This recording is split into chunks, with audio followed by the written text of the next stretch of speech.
बहन के सब बच्चों को देख करके और वो जो धमाल बुला रहे थे, जो उपद्रव कर रहे थे, जो उधम मचा रहे थे, वो देख करके धुंधुली ने कहा कि नहीं है वही ठीक है। इतिहासम पुरातनम, हम लोग तुम्हें एक प्राचीन इतिहास समझाते हैं, सुनाते हैं, जिसका श्रवण करने मात्र से पाप की हानि होती है। सुनो। तुंगभद्रा तटे पूर्वम अभूत पत्तनम उत्तमम। Once upon a time there was a city on the bank of river Tungabhadra. अंग्रेजी में इस तरह से कहेंगे, once upon a time, once upon a time, 4 शब्द हुए। और संस्कृत का मजा देखो, पूर्वम, एक ही शब्द में बात बन जाती है।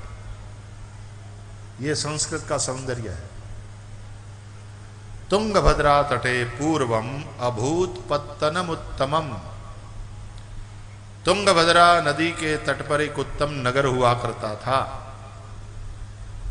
उस नगर में सभी वर्ण जाति के लोग अपने अपने वर्ण आश्रम धर्म का पालन करते हुए रह रहे थे सुखपूर्वक। लेकिन उसमें एक दुखी ब्राह्मण रहता था। उसका नाम था आत्मदेव। उसकी पत्नी थी धुंधुली। ब्राह्मण था, भिक्षुक होते हुए भी धनवान था।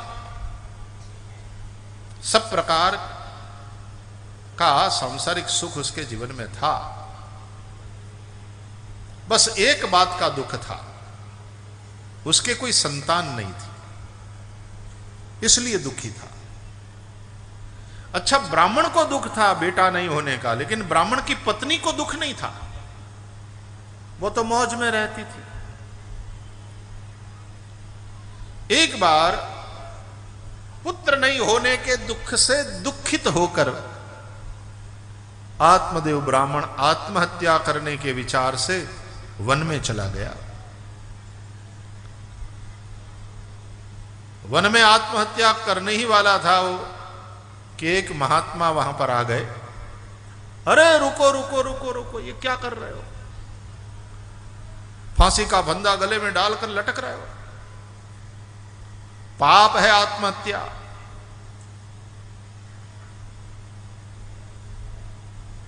बहुत दुख भोगना पड़ेगा पाप के फल स्वरूप। बोले महाराज अभी कम दुखी हूं क्या?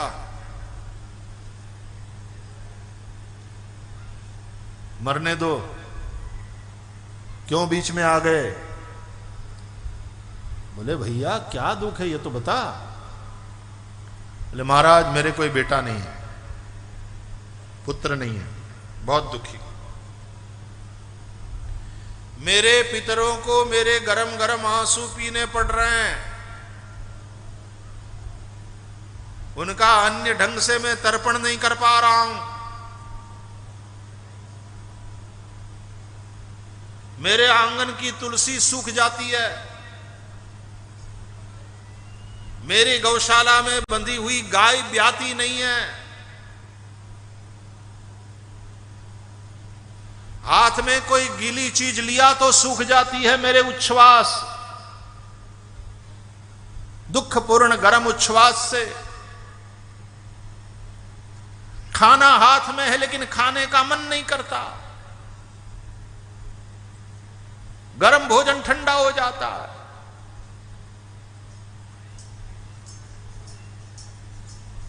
देखो संत ने समझाया,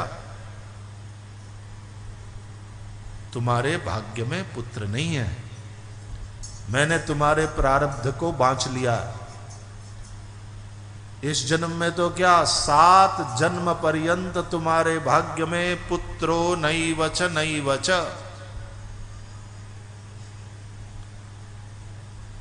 तो दुख 7 गुना बढ़ गया। महाराज आप मुझे और दुखी करने आए, कम से कम ये न बताते 7 जन्म तक। आप कैसे महात्मा? अरे समझो, देखो तुम इसलिए दुखी हो कि तुम्हारे पुत्र नहीं है, और संसार में हमने इस ऐसे लोगों को दुखी देखा है क्योंकि उनके पुत्र है, वो बेटे से ही दुखी है। अंग राजा अपने पुत्र के कारण दुखी हुआ था। सगर के पुत्रों को देख लो, पुत्र वाले सब सुखी होते हैं, ऐसा थोड़ी है। देखो, सुखम अस्ति विरक्तस्य मुनेः एकांत जीविनः। जो विरक्त है उनके जीवन में सुख होता है, जो विरक्त है, मुनि है, एकांत में रहते हैं। इसलिए मुंच अज्ञानम प्रजारूपम, इस अज्ञान को छोड़ कि पुत्र में सुख है। ब्राह्मण बोला, महाराज मैं तुम्हारा उपदेश सुनकर कोई सुखी नहीं होने वाला हूं, या तो मुझे पुत्र दो, या बाबा जी कम से कम मरने तो दो। रोक रहे हो। संत मुस्कुराए, ऐसी माया चिपकी हुई है इससे, नहीं समझेगा। मेरे उपदेश से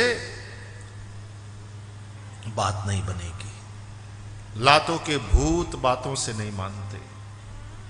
इसको लात पड़ेगी ना तब बात बनेगी, तब इसके दिमाग में बात बैठेगी। रुक जा।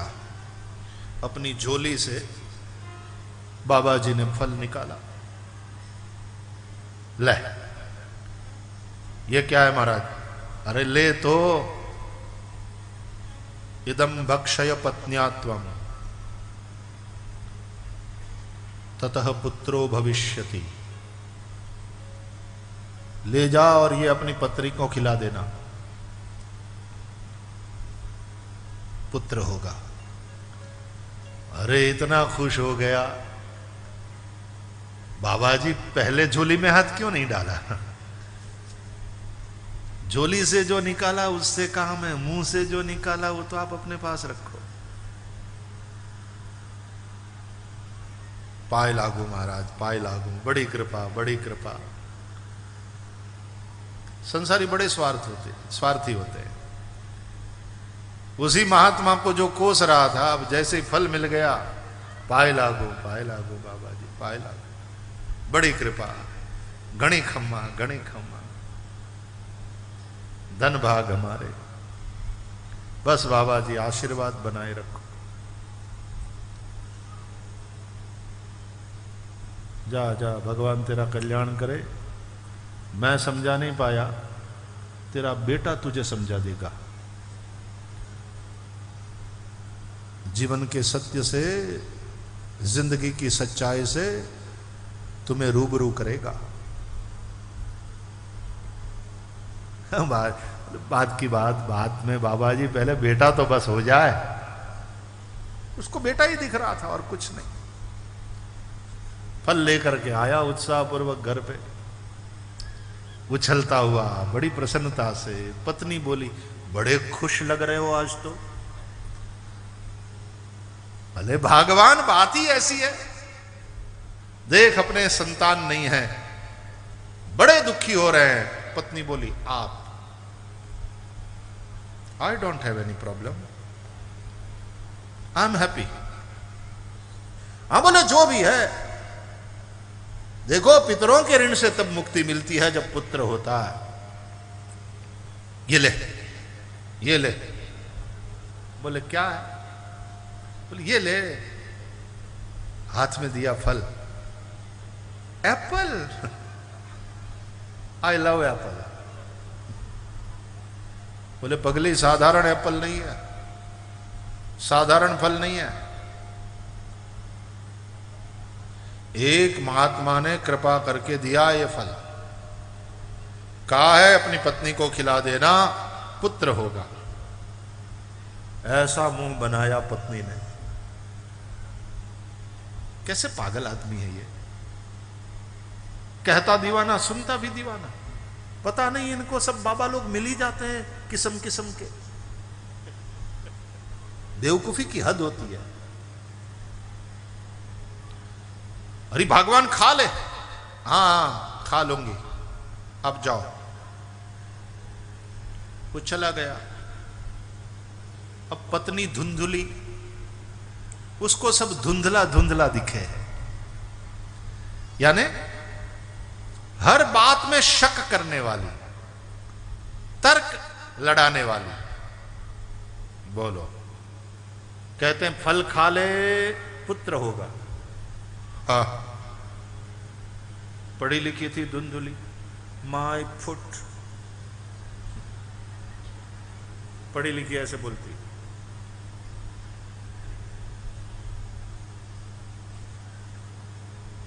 इसको खा लेने से पुत्र होगा। चलो मान लो कि बेटा हो जाए ये फल खाने से,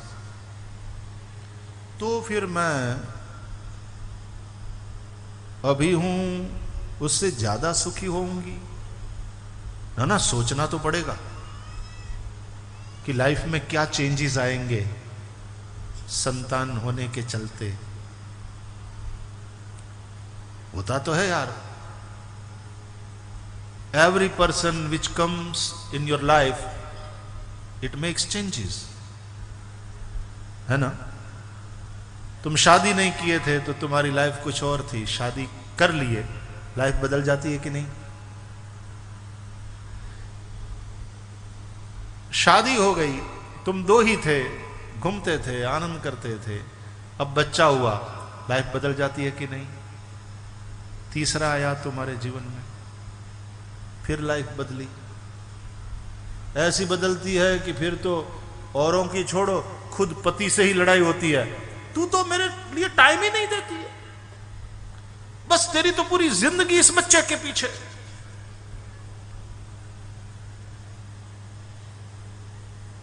बाप और बेटे में वहीं से थोड़ा समस्या शुरू हो जाती है। उसको लगता है कि इस बेटे के चलते मुझे टाइम नहीं देती।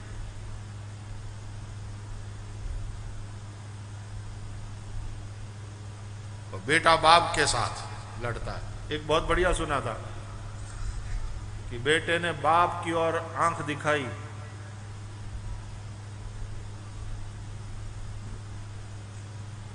आप इसको जानते हो, उससे मैं इसको ज्यादा जानता हूं, यानी मम्मी को। अरे चुप रहे, अभी इतना सा तू कैसे ज्यादा जानता। बोले मैं मम्मी को जन्म से ही जानता हूं, जन्म से ही मेरा इनके साथ नाता है। आप क्या आपने जन्म से जानते थे इनको?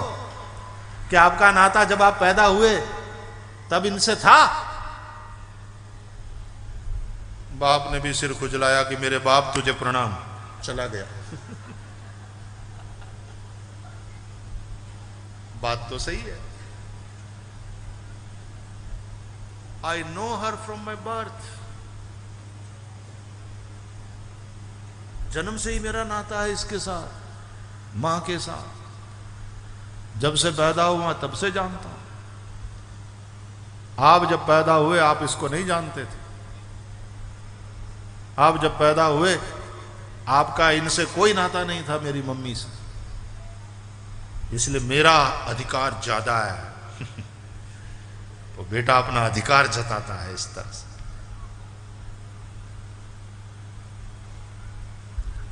धुंधुली ने सोचा,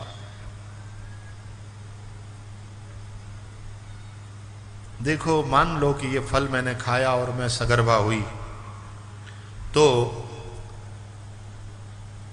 फिर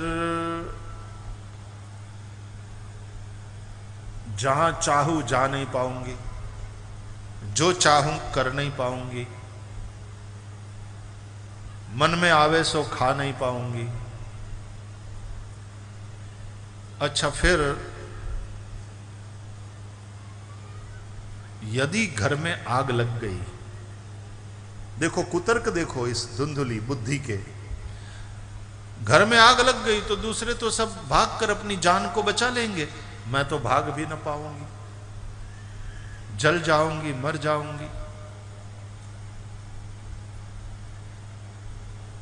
अच्छा, मान लो कि ऐसा कुछ नहीं हुआ, तो फिर इस बच्चे को जन्म देते समय मैं मर गई तो? चलो ऐसा कुछ नहीं हुआ और प्रसूति में मृत्यु नहीं हुई।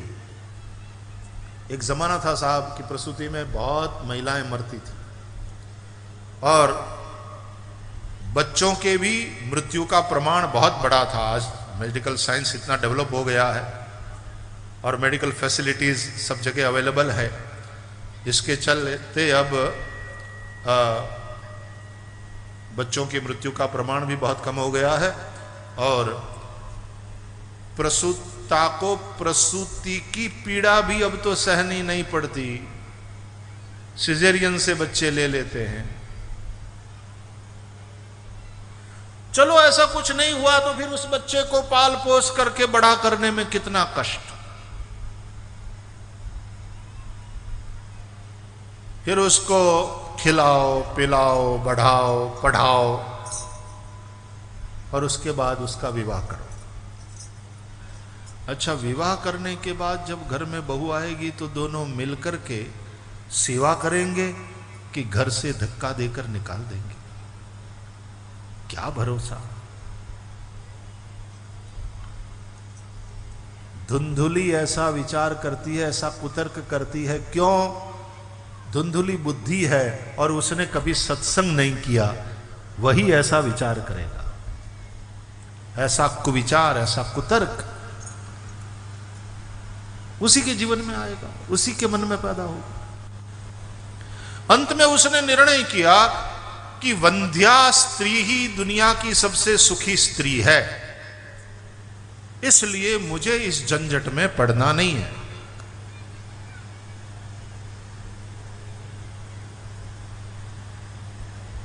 लॉक किया जाए इस निर्णय को।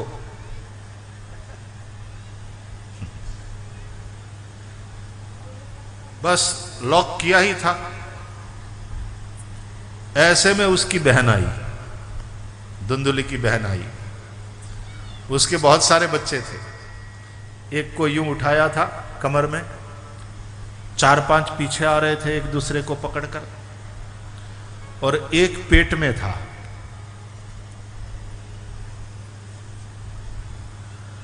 आई बहन धुंधुली के पास।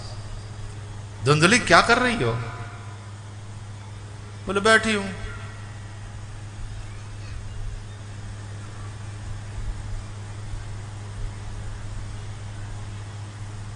जीजाजी नहीं है? बोले अभी आए थे, ये फल देकर चले गए। फल फल फल करते बच्चे एकदम, बहन के बच्चे, मैं खाऊंगा मैं बोले चुप।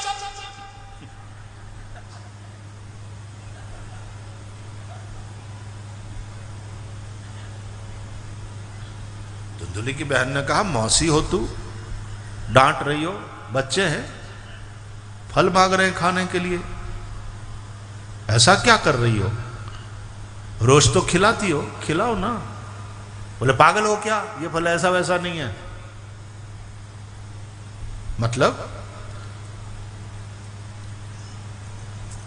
तेरे जीजा को किसी महात्मा ने दिया, कहते हैं फल खा ले बेटा हो जाएगा, पुत्र होगा। बहन बोली अच्छा बहुत बढ़िया, चलो चलो खा लो, तेरे कोई बेटा नहीं है।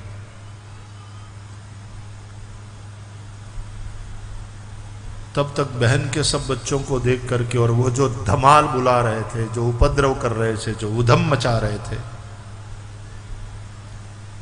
वो देख करके धुंधुली ने कहा कि नहीं है वही ठीक है, तू बेटे वाली है, तेरी दशा में देख रही हूं, मुझे नहीं खाना, मुझे इस झंझट में नहीं पड़ना। तो क्या करोगी? बोले तेरे जीजा को बेटा चाहिए, मैं इस झंझट में पड़ना नहीं चाहती, समझ नहीं आ रहा है क्या करूं। बहन बोली सुन, धुंधुली, एक उपाय है, देख तेरे घर में खाने को बहुत कुछ है, खाने वाला कोई नहीं। मेरे घर में खाने वाले बहुत है, खाने को कुछ नहीं। सुन, मेरे पेट में एक बच्चा है, जब ये बच्चा पैदा होगा मैं तुझे दे दूंगी, किसी को कान कान कोई खबर भी नहीं लगेगी, और बदले में तू हमको धन दे देना। तो ये जितनी प्रजा है ना, उसका पेट भरने के लिए हमको कुछ मिल जाएगा।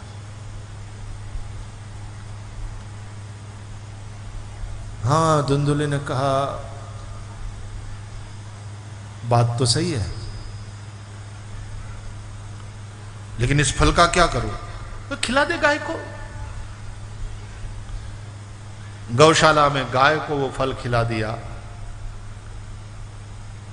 धुंधुली ने अपनी बहन के साथ समझौता कर लिया। समय गया और धुंधुली ने गर्भवती स्त्री का स्वांग रचाया। पति ने पूछा कि खा लिया, तो बताया कि खा लिया, किसने ये स्पष्ट नहीं किया। और जब धुंधुली की बहन को पुत्र प्रसव हुआ तो चुपचाप वह पुत्र पहुंचाया गया धुंधुली को। धुंधुली ने द्रव्य दे करके अपने बहन को उनके बच्चों के पोषण के लिए फिक्स डिपॉजिट करा दिया, और स्वयं अपने पति के सामने ये बताया कि देखो देखो मेरे बेटा हुआ है। और आत्मदेव ब्राह्मण बड़ा खुश, उत्सव मनाने लगा। देखो, ये जीवात्मा ही आत्मदेव ब्राह्मण है, और आत्मा को छलने वाली विषयासक्त बुद्धि है वही धुंधुली। छलती है बुद्धि आत्मा को, विषयासक्त बुद्धि आत्मा को छलती है। आत्मा को चाहिए पुत्र। कौन सा पुत्र? जो पुण्य नाम के नरक से तारे वो पुत्र। वो कौन है? वो है विवेक। विवेक नाम का पुत्र ही नरक से तारेगा, लेकिन उसके लिए बुद्धि को सत्संग में लगना चाहिए। ये धुंधुली ऐसी बुद्धि है, उसकी सत्संग में कोई रुचि नहीं। संसारासक्त बुद्धि आत्मा को छलती है। गाय ने जो फल खाया था, तो गाय ने भी एक बच्चे को जन्म दिया। उसके कान गाय के समान थे, इसलिए गोकर्ण कहलाया। धुंधुली का बेटा धुंधुकारी कहलाया। धुंधुकारी महादुष्ट हुआ, गोकर्ण महाज्ञानी हुए। जब धुंधुकारी बड़ा हुआ, स्नान शौच क्रियाहीन था। दोनों बच्चों का यज्ञोपवीत संस्कार किया है, लेकिन उसके बाद गोकर्ण महाराज तो वेदाध्ययन करते हैं, गायत्री जपते हैं, सविता की उपासना करते हैं। लेकिन धुंधुकारी जनेऊ तो उसने पानी में बहा दी। पढ़ाई वढ़ाई कुछ नहीं करता था, न गायत्री जपता था, न खाने योग्य खाता था, न पीने योग्य पीता था। ऐसा बिगड़ैल हुआ ये बेटा। बाप डांटे तो बाप के सामने आंखें दिखाकर भाग जाता था। जब थोड़ा और बड़ा हुआ तो बाप से पैसा मांगने लगा अपने व्यसन व्यभिचार के लिए। बाप इनकार करे तो लात मारकर बाप से चाबी छीन करके और पैसा लेकर भाग जाता था। और जब अपने बेटे की ही लात खाई, तब आत्मदेव ब्राह्मण रोते हुए, वो संत ने जो कहा था वो बात आज समझ में आई कि बेटा नहीं था वही ठीक था। सुखम मस्सी विरक्तस्य मुनेः एकांत जीविना। वैराग्य के शस्त्र से आत्मदेव ब्राह्मण ने ममता के बंधन को काट दिया। घर संसार छोड़कर आत्मदेव ब्राह्मण वन में चले गए। वहां जाकर श्रीमद् भागवत के 10वें स्कंद का पाठ करते करते आत्मदेव ब्राह्मण भगवान को प्राप्त हुए। और एक बार अपने बेटे धुंधुकारी से दुखी माता धुंधुली ने भी कुएं में गिरकर आत्महत्या कर ली। गोकर्ण महाराज तीर्थ यात्रा के लिए चले गए और घर में रह गया अकेला धुंधुकारी। अब उसको कोई रोकने वाला टोकने वाला नहीं था। अब तो उसने 5 वेश्याओं को घर में ला करके रख लिया। पैतृक संपत्ति को व्यसन में व्यभिचार में उड़ा दिया। अब पैसा नहीं बचा तो चोरी करने लगा। चोरी का पैसा लाकर वेश्याओं को खिलाने लगा, देने लगा। एक बार तो राजा के यहां चोरी करी, बहुत धन लाकर के वेश्याओं को दिया। तो वेश्याएं भी आश्चर्यचकित, इतना धन कहां से लाए तुम? बोले आज तो राजा के घर में हाथ मारा है, ब्राह्मण का बेटा है। वेश्याएं आपस में चर्चा करी एकांत में, ये मुआ, इसकी हिम्मत बढ़ती जा रही है, राजा के यहां उसने चोरी करी, अरे कहीं ये पकड़ा गया तो राजा ये सारा माल छीन लेगा, इसलिए अब इसकी जरूरत नहीं है हमें।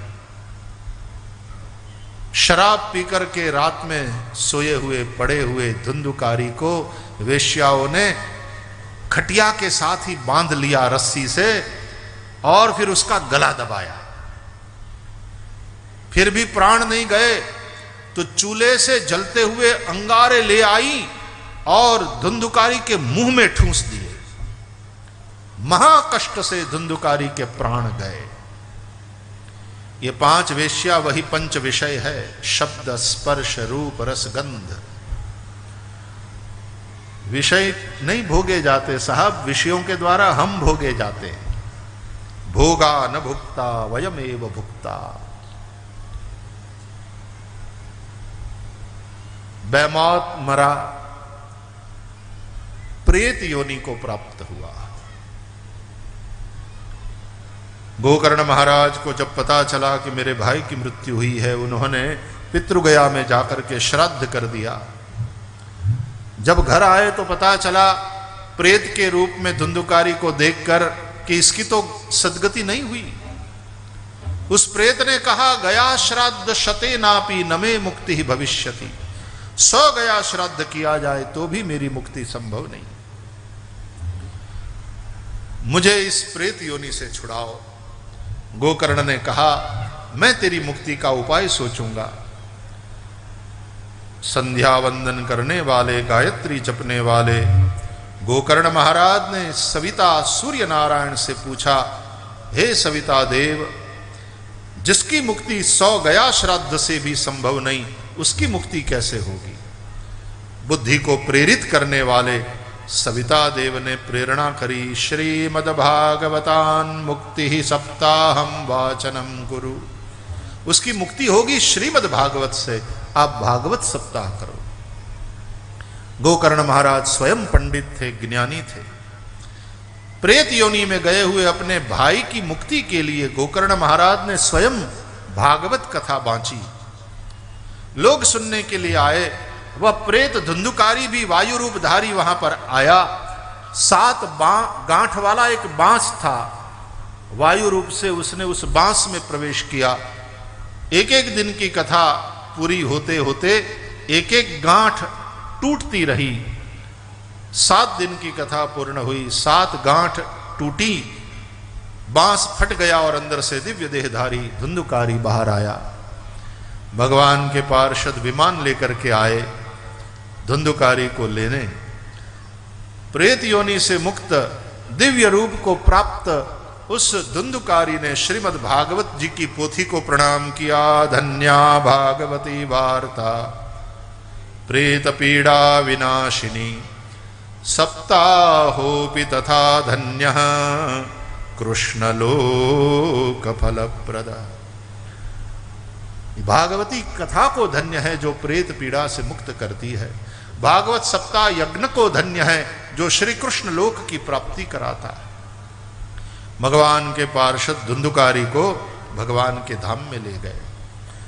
देखो, धुंधुकारी जैसा ब्राह्मण बनकर बिगड़ेल महापापी, वो भी श्रीमद् भागवत की कथा के श्रवण मात्र से न केवल पाप मुक्त हो गया, भगवान के धाम में चला गया। ऐसी मंगलमयी यह भागवती कथा। उसके सेवन की विधि बताया है श्री सुत महाराज ने। वैसे कथा तो रोज सुनना चाहिए, लेकिन उसका सप्ताह क्रम भी होता है, मास पर्यंत भी कथा सुना जा सकता है, एक वर्ष का भी क्रम होता है। उसमें मासक क्रम को सबसे श्रेष्ठ माना। अंत में श्री सुखदेव जी वहां पर आए। सुखदेव जी ने भी वचनामृत किया और श्री सुत जी ने कहा, वेदव्यास जी के द्वारा रचित, सुखदेव जी के द्वारा कथित और जिसका श्रवण करके 7 ही दिन में मुक्त हो गए महाराज परीक्षित, ऐसी यह सात्वत संहिता, ऐसी यह पारमहंस संहिता श्रीमद् भागवत 12 स्कंध 335 अध्याय और 18,000 श्लोकों में है। और एक आधे क्षण के लिए भी इसका पान करोगे तो परीक्षित साक्षी यत श्रवणगत मुक्त्युक्ति कथने, तुम्हारी मुक्ति हो जाएगी, तुम्हारा कल्याण हो जाएगा। महाराज परीक्षित इसमें प्रमाण है। ऐसी भागवती कथा के महिमा का गायन करके और फिर हम भागवती कथा में प्रवेश कर लेते हैं। आज मंगलाचरण के प्रथम श्लोक के संकीर्तन के द्वारा। ओम श्री परमात्मने नमः। जन्माद्यस्य यतोऽन्वयादितरतश्चार्थेष्वभिघ्नस्वराट् तेने ब्रह्महृदाय आदिकवये मुह्यन्ति यत्सूरयः तेजो वारिमृतां यथा विनिमयो यत्र त्रिसर्गो मृषा धाम्ना स्वेन सदा निरस्तकुहकं सत्यं परं धीमहि। सत्यम परम धीमहि से भागवती यात्रा का प्रारंभ हुआ। इस श्लोक पर हम चिंतन करेंगे। देखो, समय कहाँ बीत जाता है पता नहीं चलता, 4 घंटे कहाँ पूरे हो जाते हैं पता नहीं चलता। भगवान की कथा ऐसी रसमयी है। कल पुनः ठीक 3 बजे यात्रा आगे बढ़ेगी। आओ, आज कथा को विराम देने से पूर्व और आरती से पूर्व आइए कुछ मिनट भगवान नाम का आश्रय करें।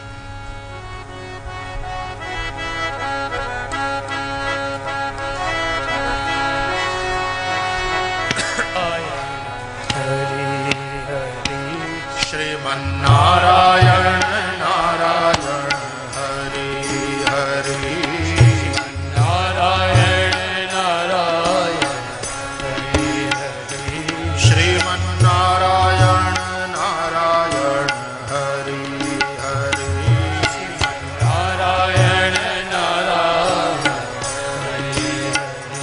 हरि, लक्ष्मी नारायण नारायण हरि हरि,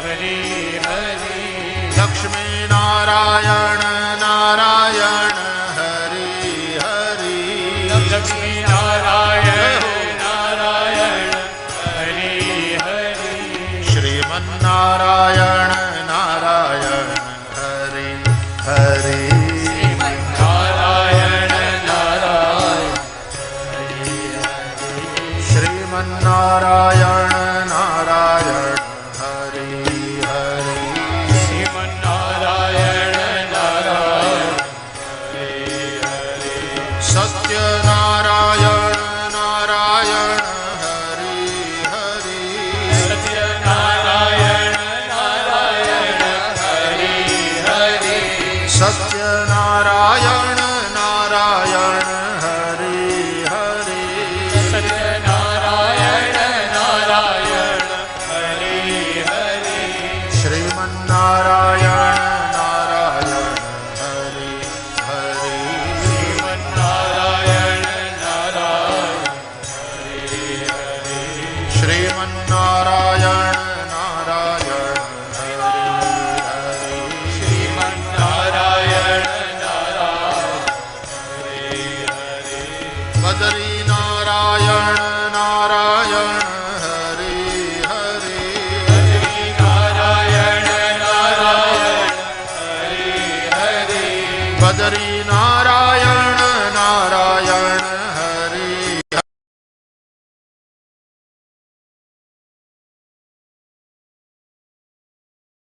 श्रीमन्नारायण नारायण हरे हरे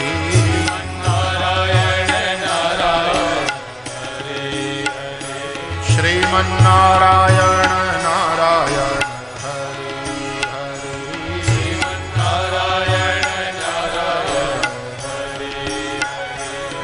नर नारायण नारायण हरे हरे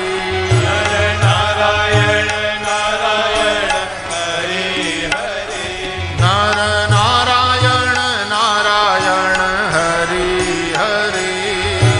नारायण नारायण हरे हरे श्रीमन्नारायण नारायण हरे हरे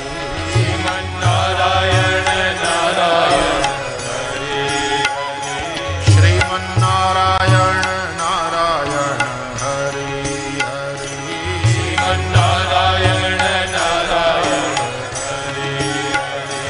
भजमन्नारायण नारायण हरे हरे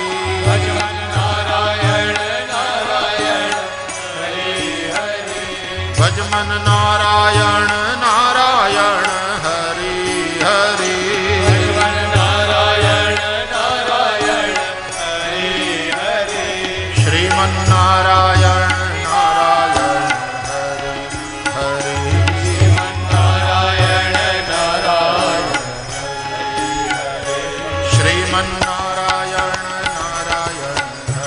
हरे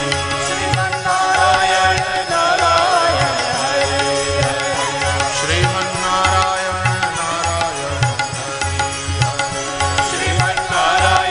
नारायण बद्री नारायण नारायण हरे हरे नर नारायण नारायण हरे हरे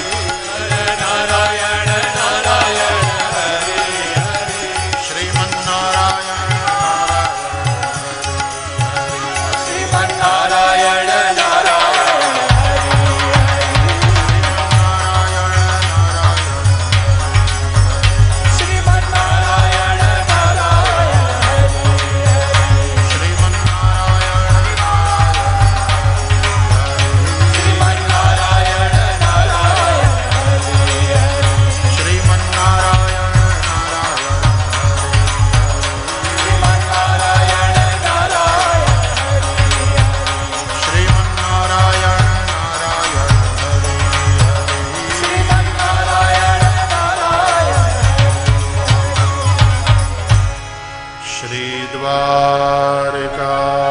द्वारिकाधीश की जय श्री गोवर्धननाथ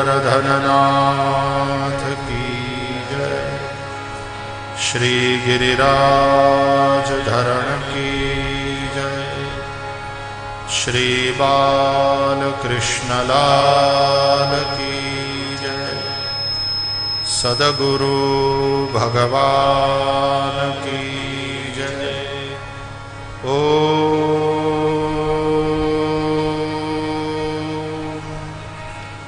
नमः पार्वती पतये हर हर महादेव जय जय श्री राम।